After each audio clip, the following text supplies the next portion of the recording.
సల్లగుత్తులకి KG బియ్యం తీసుకున్నానండి. నీట్గా 3 సార్లు కడిగేసి ఎండలో ఆరబెట్టుకున్నానండి. ఎండలో ఆరిపోయి ఒక గింజ నోట్లో చిత్తే కరకరవనాలండి. అప్పుడు ఆడించుకోవాలండి మనం. 2 కేజీలు మైదా పిండి అండి. 2 కేజీలు మైదా పిండిలోకండి కేజీ వరిపిండి అండి, అంటే బియ్యం పిండి. కేజీ బెల్లం వేస్తున్నానండి సల్లగుత్తుల్లోకి. రుచికి సరిపడి ఉప్పు వేస్తున్నానండి. ఇలా కలుపుకోవాలి. కొద్దిగా వేసి వాటర్ వేసి కలుపుకోవాలండి. కొంచెం కొంచెం అలా నీళ్ళు వేసి కలుపుకోవాలండి.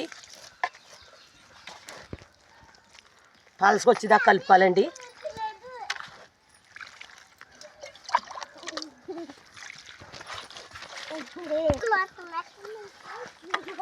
ఇలా మెత్తగా కలుపుకోవాలండి.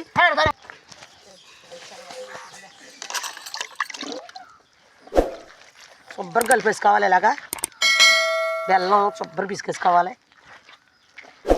జారుగా ఉండాలండి. అప్పుడు సల్లగుత్తులు బాగా వస్తాయి. అలాగని బాగా పలుచుగా ఉండకూడదండి. ఇలాగ ఉండాలి సేమ్.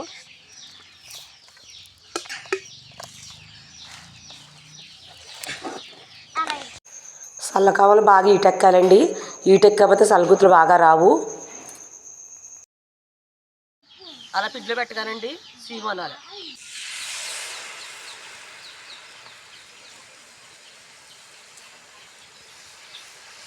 బాగా ఈటెక్కాలండి.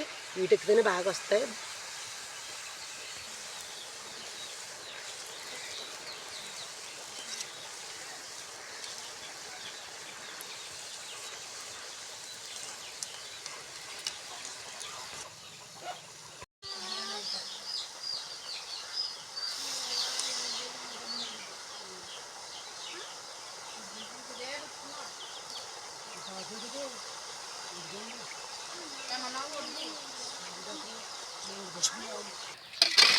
మధ్య మధ్యలో కలుపుకుంటూ ఉండాలండి.